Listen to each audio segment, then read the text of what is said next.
کر بیان کیا تو لوگ دوڑے اللہ اکبر. اب اس سے یہ بات بھی واضح ہو جائے گی کہ یہ معجزہ خواب کا تھا یا جسم اور روح دونوں کا تھا. یہ حقیقت تھی یا صرف منام کے اندر تھا؟ یہ معجزہ منامی تھا یا معجزہ حقیقی تھا؟ یہ تھا کیا؟ اب لوگ دوڑے. ابو بکر کا دروازہ کھٹکھٹایا صبح صبح. حضرت ابو بکر گھر سے باہر نکلے اور ابو جہل ان کے ساتھ آگے آگے چل رہا تھا اور اس نے آ کر ابو بکر کو مخاطب کیا کہ اے ابو بکر، تم جانتے ہو کہ جن کو تم اپنا محبوب کہتے ہو، جن کو تم اپنا آقا اور لیڈر کہتے ہو، وہ کیا بات کر رہے ہیں؟ ابو بکر نے کہا بتاؤ کیا بات کر رہے ہیں؟ تو ابو جہل کہنے لگا وہ یہ کہہ رہے ہیں کہ میں راتوں رات مسجد حرام سے اقصیٰ گیا، اقصیٰ سے آسمانوں پر گیا، آسمان سے عرش پر اختلاف بتاتا گیا. حضرت ابو بکر فرمانے لگے انتم تکذبون علی، تم یہ بات جھوٹ بول رہے ہو، یہ تم بات جو کہہ رہے ہو یہ غلط بات کہہ رہے ہو. انہوں نے کہا ابو بکر تم یہ کہتے ہو کہ ہم جھوٹ بول رہے ہیں تو جاؤ جا کر مسجد میں دیکھ لو، اب بھی تمہارے وہ آقا اپنے غلاموں کو یہی بات سنا رہے ہیں اور یہی تذکرہ کر رہے ہیں.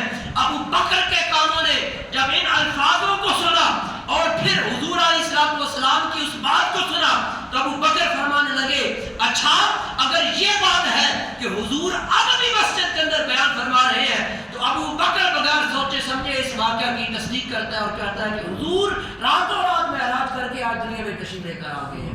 اچھا حضرت ابو بکر وہاں سے نکلے مسجد کے اندر آگے. جب مسجد کے اندر آئے نا سرکار تشریف فرما تھے، صحابہ بیٹھے ہوئے تھے، حضور بیان فرما رہے تھے. حضرت ابو بکر حضور کی بارگاہ کے اندر حاضر ہوئے اور حاضر ہو کر آقا علیہ السلام سے عرض کیا حضور آپ نے یہ فرمایا؟ سرکار نے فرمایا ہاں میں نے فرمایا. حضرت ابو بکر نے کہا صدقت یا رسول اللہ، یا رسول اللہ آپ نے سچ فرمایا. پھر حضرت ابو بکر کہنے لگے یا رسول اللہ مجھے اور بتائیے. اب حضور ایک بات بتاتے، ابو بکر کہتے صدقت یا رسول اللہ. حضور دوسری بات بتاتے، ابو بکر کہتے صدقت یا رسول اللہ. حتیٰ کہ حضور بات کرتے رہے، ابو بکر اسی طرح جواب دیتے رہے اور مقام وہ آ گیا کہ حضور نے اپنی زبان سے فرمایا ابو بکر آج تم نے ہمارے اس معجزہ کی تصدیق کی ہے، آج سے ہم تمہیں صدیق اکبر کا لقب عطا فرماتے ہیں. اور ابو بکر واقعہ معراج کی تصدیق کر کے ابو بکر سے ابو بکر صدیق اکبر رضی اللہ تعالیٰ بن گئے تھے حضور کے واقعہ کی تصدیق کر کے. اور جب یہ حضور سید عالم صلی اللہ علیہ وسلم کے معجزہ کے بارے میں کافر ابو بکر کے دروازے پر پہنچے تھے نا، اور حضرت ابو بکر نے فرمایا کہ تم یہ بات جھوٹ بول رہے ہو.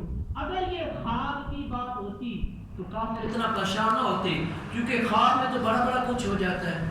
خواب کے اندر تو انسان نہ جانے کیا کچھ دیکھ لیتا ہے، کہاں سے کہاں چلا جاتا ہے، اور خواب پر کسی کا کوئی فتویٰ صادر نہیں ہو سکتا.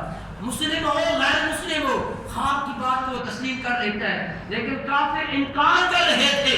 کافروں کا انکار کرنا یہ اس بات پر بین حجت ہے کہ حضور کا معجزہ صرف منامی نہیں تھا بلکہ حضور کا معجزہ یہ حقیقی طور پر تھا. ایک یہ بات. دوسری بات بڑی محبت کی بات ہے اور بڑی اخلاص کی بات ہے، توجہ سے سماعت کیجیے گا. حضرت موسیٰ علیہ السلام نے اللہ کے حضور دعا کی تھی مولا مجھے اپنا آپ دکھا، یہ دعا کی تھی. اور یاد رکھیے گا انبیاء کی دعا رد نہیں ہوتی. نبی کوئی بھی دعا کرے اس کی دعا رد نہیں ہوتی، محفوظ ضرور ہو جاتی ہے. حضرت موسیٰ نے دعا کی مولا مجھے اپنا آپ دکھا. اللہ نے فرمایا موسیٰ تو مجھے نہیں دیکھ سکتا، تو مجھے نہیں دیکھ سکتا. حضرت موسیٰ نے پھر عرض کی تو پھر اللہ نے فرمایا اچھا اگر تو دیکھنا چاہتا ہے تو ہم اس طور پر اپنا نور جو ہے اسے برساتے ہیں. اگر وہ پہاڑ جو ہے ہمارے نور کی تاب لا سکا تو تو بھی ہمیں دیکھ لے گا. لیکن رب کائنات نے جب نور کو نازل فرمایا تو موسیٰ کے اندر اتنی ہمت نہ تھی کہ اس نور کو دیکھ سکتے اور بے ہوش ہو کر زمین پر تشریف لے کر آئے. لیکن انبیاء کی دعا رد نہیں ہوتی ہے، انبیاء کی دعا قبول ہوتی ہے. اب یہ موسیٰ علیہ السلام کو معراج کا ذکر آیا گیا. آپ دیکھیں بعض حضرات جب آئینہ کو دیکھتے ہیں تو ان کو آئینہ ان سے دیکھا نہیں جاتا. جب آئینہ نہیں نہ دیکھا جاتا تو پھر ان کو آئینے کا عکس دکھایا جاتا ہے اور اس کے اندر اس کو صورت دکھائی جاتی ہے.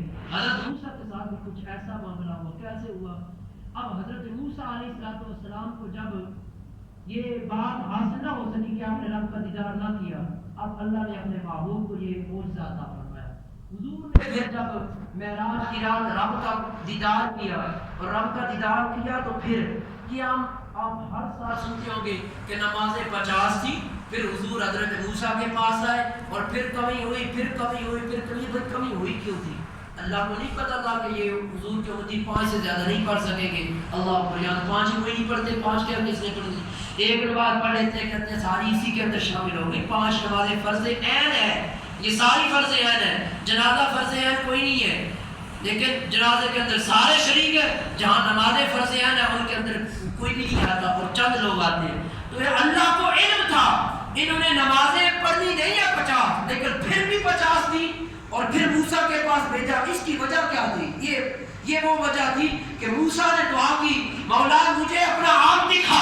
رب نے فرمایا موسیٰ تو مجھے نہیں دیکھ سکتا، لیکن انبیاء کی دعا رد نہیں ہوتی، ان کو محفوظ کر لیا جاتا ہے. اب حضور جب اپنے رب کا دیدار کر کے آئے، اس مقام پر محب نے محبوب کو دیکھا، محبوب نے محب کو دیکھا، اور حضور کتنی دیر رب کو دیکھتے رہے اور رب کتنی دیر مصطفیٰ کو دیکھتا رہا، یہ کسی کو کوئی علم نہیں ہے.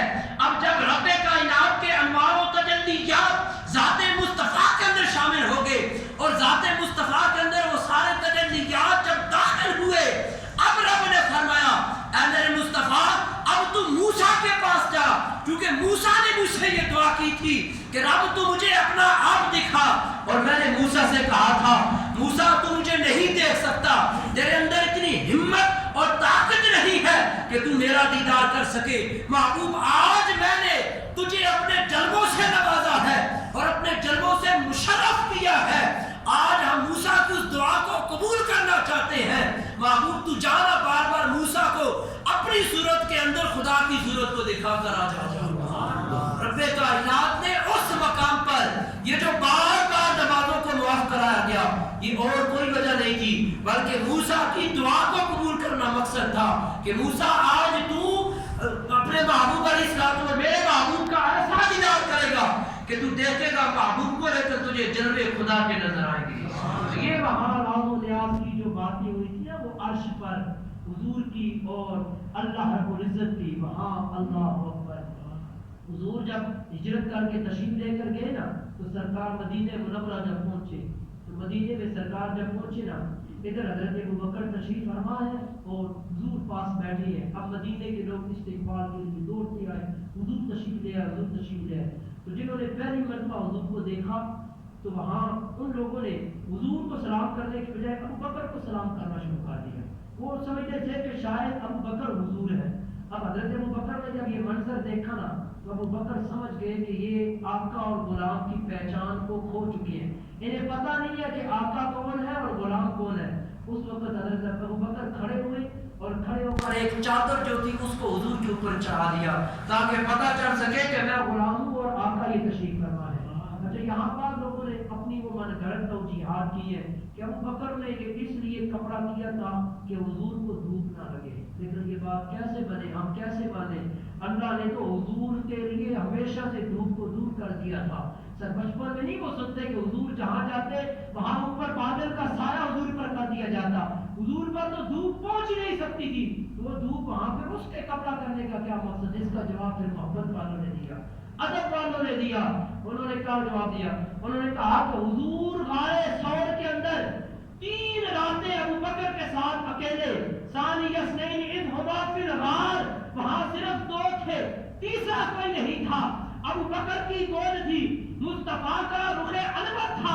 ابوبکر 3 دن مسلسل مصطفیٰ کے چہرے کو دیکھتے رہے اور ان 3 دن مصطفیٰ کے چہرے کو دیکھنے کی وجہ سے مصطفیٰ کے انوار و تجلیات ابوبکر پر چھا چکے تھے. اب ابوبکر جب مدینے میں پہنچے تھے تو مصطفیٰ کے انوار و تجلیات ابوبکر پر ایسے چمک رہے تھے کہ لوگ یہ پہچان نہ کر سکے کہ ابوبکر کون ہے اور مصطفیٰ کی طرف کون ہے. تو گویا یہ حضور کے تجلیات ابوبکر پر یہ پہنچ چکے تھے. یہاں یہ بات تھی. اور ادھر کیا تھا؟ اب مصطفیٰ اللہ کی بارگاہ میں ہے، وہاں بھی تیسرا کوئی نہیں ہے، وہاں صرف 2 ہے. ایک مصطفیٰ کی ذات ہے، دوسری مصطفیٰ کے خدا کی ذات ہے، تیسری ذات کوئی نہیں ہے. اور یہاں تو 3 دن کا وقت بتایا نا کہ 3 دن اور راتیں یہاں ٹھہرے، لیکن عرش پر کتنی دیر ٹھہرے گی کوئی نہیں بتا سکتا کہ کتنا وقت تھا اور کتنی دیر ٹھہرے. یہ تو ہم کہتے ہیں نا رات کے کچھ حصے کے اندر اللہ نے کرائی، لیکن بعض علماء نے اس کی وجہ بیان کی کہ 27,000 سال کی مراد ایک ہو گئی تھی.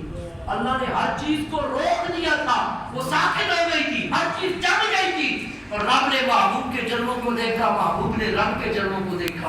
اندازہ کرو اگر 3 دن کا یہ معاملہ ہے کہ لوگ ابو بکر المصطفیٰ کو پہچاننا بھول گئے تھے، تو جس مصطفیٰ نے اتنا لمبا عرصہ خدا کو دیکھا ہوگا، پھر اس موسیٰ نے اس مصطفیٰ کے اندر خدا کو کیسے دیکھا ہوگا؟ تو گویا اس مقام پر رب کائنات نے حضرت موسیٰ کے پاس مصطفیٰ کو جو بار بار بھیجا، اور پھر 9 مرتبہ یہ سلسلہ چلا، اور پھر موسیٰ علیہ السلام نے مصطفیٰ کے چہرے کے اندر رخ خدا کو دیکھا تھا۔ یہ تجلیات تھی۔ اور یہ اچھا پھر حضور جب معراج ختم ہوا نا، رب کائنات نے محبوب سے فرمایا محبوب کیا لائے ہو ہمارے لیے؟ مہمان آئے ہو تو مہمان جب کسی کے گھر جاتا ہے تو کوئی چیز لے کر جاتا ہے، محبوب ہمارے لیے کیا لائے ہو؟ اللہ اکبر۔ پھر حضور نے کیا کہا؟ عرض کی یا رب التحیات للہ والصلوات، محبوب وہ چیز لے کر گئے، اپنی عاجزی اور انکساری کو رب کی بارگاہ میں لے کر گئے۔ تو جس عبودیت کی بنیاد پر حضور پہنچے تھے، وہ مقام نہ کسی نبی کو حاصل ہوا ہے، وہ مقام کسی اور کو بھی حاصل نہیں ہوا، جو مقام صرف مصطفیٰ کی ذات کو حاصل ہوا ہے۔ جب حضور نے یہ عرض کیا تحیات للہ، اے اللہ میں تیرے لیے عاجزی اور انکساری کی لے کر آیا ہوں اور اس حالت کے اندر حاضر ہوا ہوں، تو پھر جب مہمان میزبان کے گھر کے اندر کچھ لے کر جاتا ہے نا، تو میزبان بھی پھر خالی نہیں موڑتا، میزبان بھی پھر اس کی جھولی کو بھر کر دیتا ہے۔ تو اب جب حضور جانے لگے نا، جہاں رب نے اور تحفے دیے، وہاں رب نے فرمایا السلام علیکہ ایھا النبی ورحمۃ اللہ وبرکاتہ۔ آج نبی کو یہاں کے ساتھ نہ پکارنے والوں سن لو، رب وہاں عرش پر اپنے محبوب سے کہہ رہا ہے ایھا النبی، اے محبوب تجھ پر سلام اور رحمت رب خود بھیج رہا ہے، اور رب کائنات اپنے محبوب پر سلامتیاں بھیج رہا ہے۔ اور پھر صرف حضور تک نہیں اس کو محدود کیا گیا، یہ سلسلہ اتنا بڑھایا۔ کتنے خوش نصیب ہو تم اور ہم کہ ہم حضور کی امت کے اندر پیدا ہوئے ہیں۔ وہ سلام رب نے محبوب پر بھیجا، اور محبوب کے صدقے سے فرمایا تیرے امتیوں پر بھی وہ سلام اور رحمت نازل ہوا۔ وہ کتنا رب کریم ہے، اور حضور کی ذات کتنی عظیم ذات ہے کہ جس کی وجہ سے رب کائنات نے محبوب علیہ السلام کے توسط سے امت پر بھی ان سلام اور رحمتوں کو بھیجا۔ تو گویا رب کائنات نے یہ سب سے پہلی بات کی السلام علیکہ ایھا النبی ورحمۃ اللہ۔ تو اس سے یہ بات سمجھ آ گئی کہ اسلام عمل کا درس دیتا ہے، اسلام سلامتی بھیجتا ہے، اسلام دہشت گردی سے اپنے آپ کو محفوظ رکھتا ہے، اسلام کسی کو اذیت دینے سے، کسی کو تکلیف دینے سے، کسی کو رنج اور غم پہنچانے سے بچاتا ہے۔ اسلام یہ ہے کہ لوگوں کی تکلیفوں کو دور کیا جائے، لوگوں کی حاجتوں کو پورا کیا جائے، لوگوں کو اچھی چیزیں عنایت فرما جائے اور بری چیزوں سے انہیں روکا جائے۔ یہ اسلام کا ایک بہت بڑا ضابطہ ہے جو رب کائنات نے اپنے محبوب علیہ السلام کو وہاں پر ابتدا سے دیا۔ یہ حضور کے مقام ہے، یہ سرکار کی عظمتیں ہیں، یہ سرکار کی رفعتیں ہیں۔ رب کائنات کے اس محبوب کے شان کو رب کے علاوہ اور کوئی نہیں جان سکتا۔ خدا جانتا ہے کہ محبوب کے کیا مقام ہے، ہم میں سے کوئی نہیں پہچان سکتا، اور ہماری یہ زبانیں اور ہمارے دل اس بات سے قاصر ہیں کہ ہم صرف اس مٹی کی شان کو پہچان سکیں گے جس مٹی کو مصطفیٰ کے قدموں نے چھوا ہے۔ ہم تو اس مٹی کی بھی شان نہیں بیان کر سکے جو پھر مصطفیٰ کی شان تو اعلیٰ ہے۔ اسی واسطے کو شیخ حافظ شیرازی نے کہہ دیا اور شیخ سعدی نے بھی کہہ دیا، جہاں یا صاحب الجمال و یا سید البشر من وجهك المنیر لقد نور القمر لا يمكن الثناء كما كان حقه۔ حضور آپ کی شان بیان کرنا یہ کسی کے حق میں بس کی بات ہی نہیں ہے، حق ہی نہیں ادا ہو سکتا۔ اور آخر پر یہ کہہ دیا بعد از خدا بزرگ تو ہی قصہ مختصر، کہ یا رسول اللہ خدا کے بعد اگر کوئی عظیم ذات ہے، اگر کوئی فضیلت اور شرف والی ذات ہے، وہ صرف ذات مصطفیٰ ہے، اور مصطفیٰ کے علاوہ وہ کوئی اور ذات نہیں ہے۔ اور فاضل بریلوی رحمۃ اللہ علیہ نے فرمایا تھا نا، سرور کہوں کہ مالک و مولا کہوں تجھے، باغ خلیل کا گل زیبا کہوں تجھے، یا رسول اللہ میں آپ کو کہوں کیا، میری تو زبان ہی نہیں ہے۔ لیکن آخر پر کیا کیا، لیکن رضا نے ختم سخن اس پر کر دیا، احمد رضا کے پاس اور کچھ نہیں بچا، آخر اس پر کر رہا ہے کہ خالق کا بندہ خلق کا آقا کہوں تجھے، کہ یا رسول اللہ آپ اللہ کے تو اس کی تو مخلوق ہیں، لیکن آپ جو دیگر مخلوق ہے آپ اس کے آقا ہیں، آپ اس کے سردار ہیں۔ میرے پاس اس کے علاوہ اور کچھ نہیں ہے. تو یہ عظمت حضور کی، یہ رفعت حضور کی، یہ بلندیاں حضور کی نہ کوئی بیان کر سکا اور نہ کوئی کر سکتا ہے. اللہ اکبر. حضور کا اتنا ادب، حضور کی اتنی تعظیم. قرآن میں کسی مقام پر اللہ نے یہ نہیں فرمایا یا احمد یا محمد، محمد کہہ کر بلایا ہو یا احمد کہہ کر بلایا ہو. حضور کو نام لے کر رب کائنات نے نہیں پکارا. جب دیگر انبیاء کو دیکھو، حضرت موسیٰ کو یا موسیٰ کہہ کر پکارا، حضرت نوح کو یا نوح کہہ کر پکارا، حضرت آدم کو یا آدم کہہ کر پکارا، حضرت عیسیٰ کو یا عیسیٰ کہہ کر پکارا. سارے انبیاء کے نام لے کر پکارے. لیکن جب اپنے محبوب کی باری آئی تو نام نہیں دیا. کہیں تو فرمایا یا ایھا الرسول، کہیں فرمایا والضحیٰ، کہیں فرمایا یاسین، کہیں حروف مقطعات کو ذکر کر دیا، کہیں کسی اور عظمت کو بیان کر دیا، کہیں یا ایھا المزمل کو ذکر کر دیا، کہیں یا ایھا المدثر کو ذکر کر دیا. رب نے ایک جگہ پر بھی اپنے محبوب کا نام لے کر ڈائریکٹ نہیں پکارا، بلکہ جب بھی پکارا محبوب کو عظمتوں اور صفتوں والی شان سے پکارا ہے. یہ حضور کی عظمتیں ہیں، یہ سرکار کی فضیلتیں ہیں. جس مصطفیٰ کو خود خدا نہ نام لے کر پکارے. آج مولوی سفیدروں پر محمد محمد محمد لگے رہے. ہمارے علماء نے منع کیا، ہمارے بزرگوں نے. یہ ہمارے بزرگوں سے مراد میں اہل حق کی بات کر رہا ہوں کہ جو اہل سنت والجماعت کو حقیقت میں ادب کرنے والے ہیں، یہ بزرگ ہیں. ہمارے بزرگوں نے فرمایا کہ اگر تم ایسے ہی محمد محمد پکارو نا، یہ تمہارے لیے عذاب کا ذریعہ بھی بن سکتا ہے، کیونکہ حضور کا نام لے کر پکارنے کی تمہیں اجازت نہیں ہے. حضور کو جب بھی پکارو عزت سے پکارو، عظمت سے پکارو. اور کسی صحابی کو تم دکھا دو کہ کسی نے حضور کو نام لے کر پکارا ہو. صحابہ زیادہ محبت والے ہیں اور ان کی عقیدت زیادہ ہے یا 8 صدی کے مولویوں کی زیادہ ہے؟ کسی صحابی نے. اور پھر صحابہ کی بات چھوڑ دو. رب نے جب نہیں محبوب کو نام لے کر پکارا، حالانکہ بڑا جو ہوتا ہے وہ چھوٹے کو نام لے کر پکار سکتا ہے، باپ بیٹے کو نام لے کر پکار سکتا ہے، استاد شاگرد کا نام لے کر پکار سکتا ہے. جس کی زیادہ شان ہو وہ چھوٹی شان والے کو نام لے کر پکار سکتا ہے. لوگوں رب کی شان کے برابر کس کی شان ہے جو اتنی عظیم شانوں والا ہے؟ اس نے جب مصطفیٰ کو نام لے کر نہیں پکارا تو پھر تمہاری کیا اوقات ہے تم نام لے کر مصطفیٰ کو پکارو؟ اس واسطے آج کی اس مجلس سے ادب سیکھ کر جاؤ. یہی وجہ ہے کہ ہمارے بزرگ فرماتے ہیں جب حضور کی محفل سجے نا، ادب سے بیٹھا کرو. چونکہ ہو سکتا ہے تمہیں سمجھ آئے نہ آئے، لیکن وہ تمہارا ادب کے ساتھ بیٹھنے کی وجہ سے اللہ کو محبوب لگے اور تمہارے سارے بیڑے پار ہو جائے. تو حضور کی جب بھی محفل سجے ادب کیا کرو، تعظیم کیا کرو. سرکار کا جب نام آئے تو ہم یہ جو کہ انگوٹھی چومتے ہیں یا ہم ادب کا طریقہ اپناتے ہیں، اس کے اندر ہمارے لیے عظمتیں ہیں، فضیلتیں ہیں. میں نے نماز پڑھائی، تم نے نماز پڑھی، کسی کے پاس کوئی سند نہیں ہے قبول ہوئی ہے یا نہیں ہوئی. یہ رب جانتا ہے اس نے قبول کی ہے یا نہیں کی. روزے رکھے، رب جانتا ہے اس نے قبول کیے یا نہیں کیے. صدقے دیے، خیرات کی، سارے کام کیے، لیکن کسی کو یہ نہیں پتا. میں کو یہ کہہ سکتا ہے کہ میں بتاتا ہوں یہ قبول ہو گیا، نہیں بتا سکتے. لیکن مصطفیٰ کی محفل سجاؤ، ادب کے ساتھ بیٹھ جاؤ. تمہیں جس جگہ پر بیٹھے وہ زمین بھی گواہی دے کر کہے گی کہ تمہاری حاضری حضور کی بارگاہ میں محفوظ ہو گئی ہے. تو پھر دیکھو نا کہ صرف نماز. اچھا ایک آخری بات، وقت ہو چکا ہے لیکن بات بڑی خوبصورت آ گئی ہے کہ جب حضور کو وہ دوسرا معجزہ دکھایا گیا نا ایک مقام، تو میں عرض کر رہا تھا کہ 2 حضور علیہ السلام کے مقام ایسے موقع آئے کہ جہاں حضور کے غلاموں کو آزمایا گیا. ایک آزمانے کی بات شب معراج کی تھی کہ وہاں جنہوں نے مان لیا وہ کامیاب ہو گئے اور جنہوں نے نہ مانا وہ بات. دوسری کون سی وجہ تھی؟ وہ مسجد کے اندر تھی. ہجرت کے بعد 18 ماہ گزر گئے تھے. حضور نماز کی حالت کے اندر تھے اور سرکار نماز کی حالت کے اندر بار بار نگاہ کو اٹھا رہے تھے، بار بار نگاہ کو اٹھا رہے تھے. رب نے فرمایا قد نرا تقلب وجهك في السماء، محبوب ہم آپ کے بار بار چہرے کو آسمان کی طرف اٹھتا ہوا دیکھ رہے ہیں. کہ دیکھو نا کہ حضور نماز پڑھ رہے ہیں. یہاں یہ دنیا کی محبتیں ہو نا تو محبوب بیٹھا تو محب نگاہ جما کر محبوب کی طرف دیکھنا شروع کر دیتا ہے. تو گویا حضور نماز پڑھ رہے ہیں، رب اپنے محبوب کو وہاں نگاہیں جم کر مصطفیٰ کے چہرے کو دیکھ رہا ہے.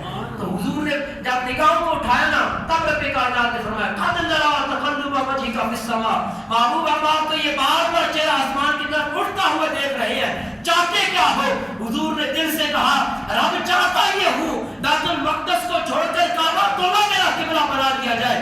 اب اسی نماز کے اندر ہی رب نے حکم فرمایا محبوب جب تیری رضا یہ ہے، ہم کسی جہد کے محتاج نہیں ہیں، ہماری الوہیت کسی جہد کی محتاج نہیں ہے. ہمارا رب ہونا اور ہماری تم اس طرف منہ کر کے نماز پڑھو تو ہم تمہیں جہاں بھی نظر آئیں گے، تم ادھر منہ کرو ہم تمہیں جہاں بھی نظر آئیں گے۔ محبوب تو بتا تیری رضا کیا ہے؟ آج کی مولا بیت المقدس کو چھوڑ کر کعبہ اللہ میرا کعبہ بنا دے۔ تو رب نے فرمایا محبوب پھر دیر کس بات کی ہے، نمازیں پھر ہوتی رہے گی، تو چہرے کو بیت المقدس سے بہتر کعبہ اللہ کی طرف کر دے۔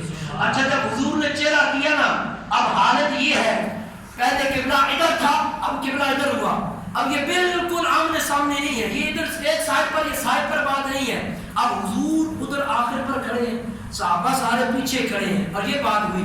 اب حضور نے جب چہرہ پھیرنا تھا تو سرکار نے جب چہرے کو پھیرا، حضور کا چہرہ صحابہ کی طرف، صحابہ کا چہرہ حضور کی طرف، ایسے نماز تو نہیں ہوتی۔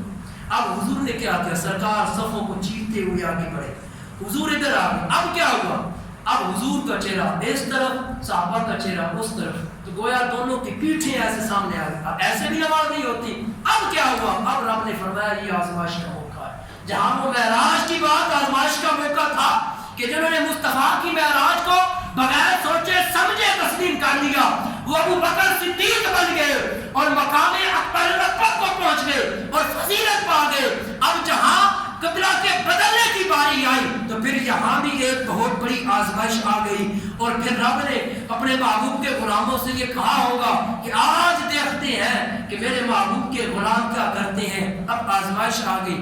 اب صحابہ کا قبلہ وہی تھا، کیونکہ ابھی حضور نے وہ وہی سنائی نہیں کہ تمہارا قبلہ بدل گیا ہے۔ اگر وہ وہاں رکھتے تو ان کی نماز پھر بھی ٹھیک تھی، ان کی نماز پھر بھی درست تھی، لیکن صحابہ نے کیا کیا، انہوں نے سوچا نہیں ہے، انہوں نے عقلوں سے کام نہیں لیا، انہوں نے عشق سے کام لیا اور اپنے چہروں کو پھیر کر مصطفیٰ کے چہرے کی طرف کر دیا۔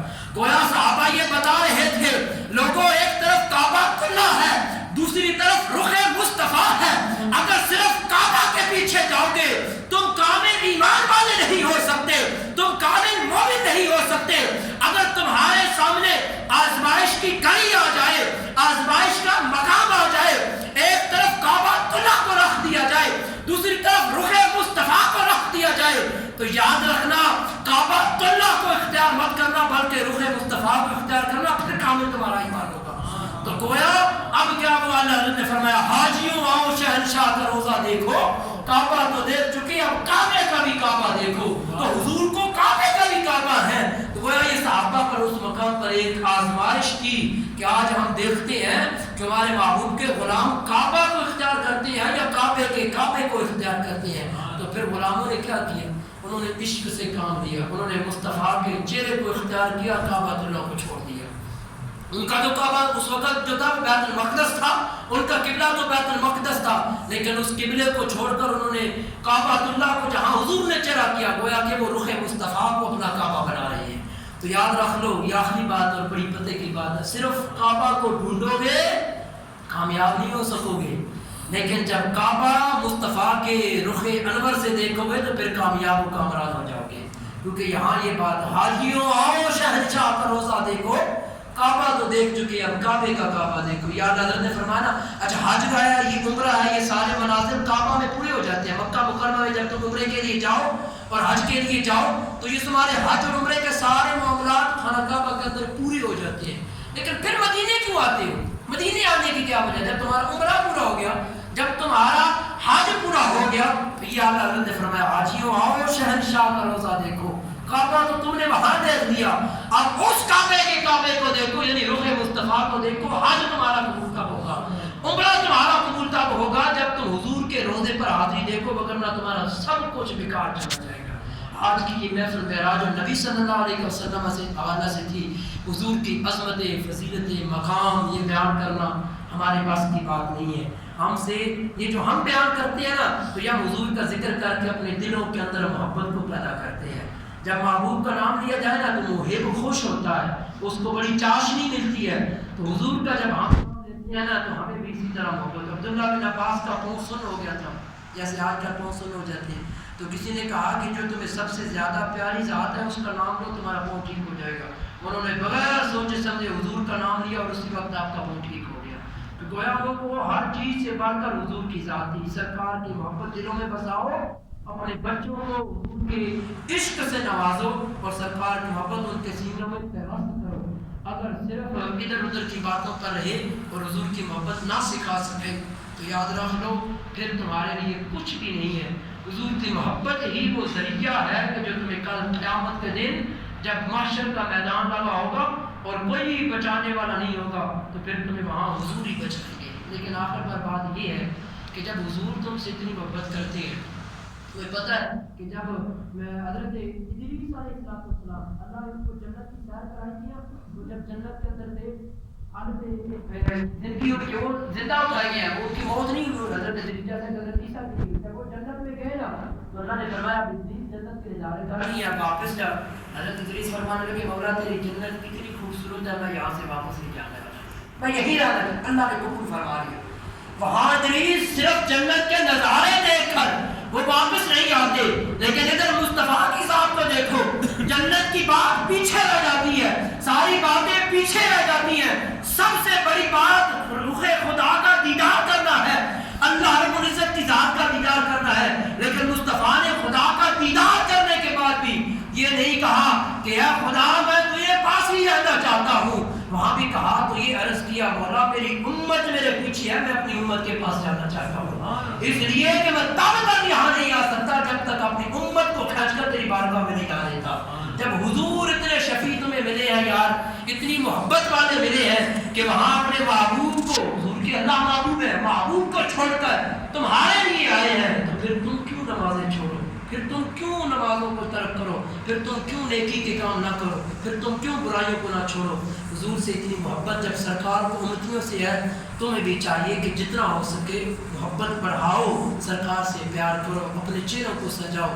اللہ اکبر. یہ چہروں کی خوبصورتی نہیں ہے کہ یہ شیف کرا دو، یہ کلین شیف. اس کے اندر اگر چہرے کی خوبصورتی ہوتی اللہ کی قسم داڑھی کبھی نہ رکھتے.